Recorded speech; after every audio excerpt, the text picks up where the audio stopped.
Way back in 1952, with the world still reeling from one war and on the brink of a cold one of the sharpest minds of the 20th century, Bertrand Russell, dropped a book that was less a prediction and more of a terrifying warning. So today we're diving into the impact of science on society and asking a pretty serious question. Is his dystopian vision a lot closer than we'd like to admit? See, Russell's vision wasn't about flying cars or robots. Oh no, it was way more sinister. He foresaw a future where mass psychology could be used to completely manipulate people. We're talking about conditioning kids, using music and repetition, until they held, and this is his phrase, an unshakable conviction that snow is black. Just think about that for a second. And if that wasn't chilling enough, he went even further, right into the territory of eugenics. He actually imagined a future where scientific breeding creates a permanently docile working class, a group of people for whom a revolt would be, in his own words, as unthinkable as an organized insurrection of sheep. Wow. Now let's be super clear here. These aren't just some throwaway lines from a sci-fi novel. This is the serious, considered warning from one of the greatest thinkers of his time. So that brings up a really important question, right? Who was this guy? Who could possibly come up with such unsettling and, frankly, eerily accurate forecasts so long ago? So let's pull back the curtain for a minute, because to really get the weight of these predictions, you have to understand the man who made them. And this is absolutely key. Bertrand Russell wasn't some fantasy author. This was a Nobel Prize-winning philosopher, a mathematician, a logician. His warnings weren't just wild guesses. They were the logical conclusions of a mind that spent a lifetime studying power, systems, and, well, us. Okay, so at the very heart of Russell's whole argument is this fundamental split.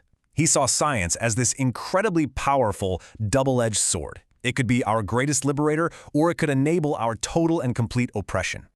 He saw this incredible paradox playing out. On the one hand, science was amazing. It freed us from old superstitions like witchcraft, and it gave us medicine that wiped out unbelievable amounts of suffering.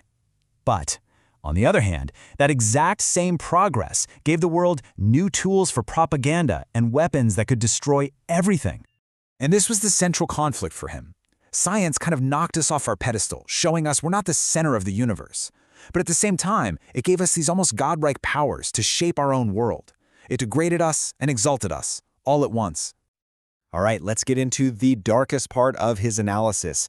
How could a scientific oligarchy, basically a small, ruling elite with all the tech, use these new powers to lock in their control forever?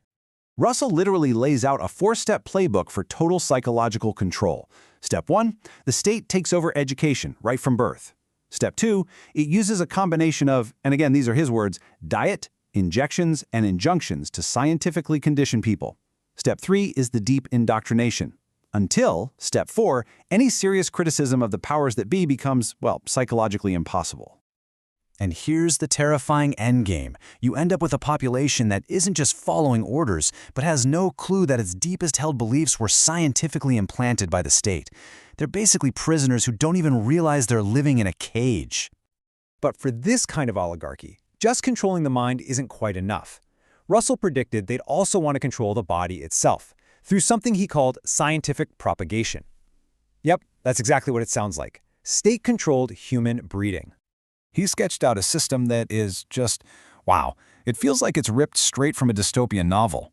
The vast majority of people sterilized. Reproduction becomes a state-run program using things like artificial insemination, with a tiny group of sires and mothers chosen for specific genetic traits, maybe for strength or maybe for obedience. In the final destination of this horrifying road, a permanent biological caste system. Over generations, the gap between the rulers and the ruled would grow so vast they'd basically become different species.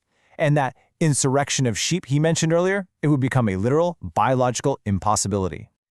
Okay, so after painting this absolute nightmare scenario, this perfect scientific prison, Russell started looking for an escape hatch.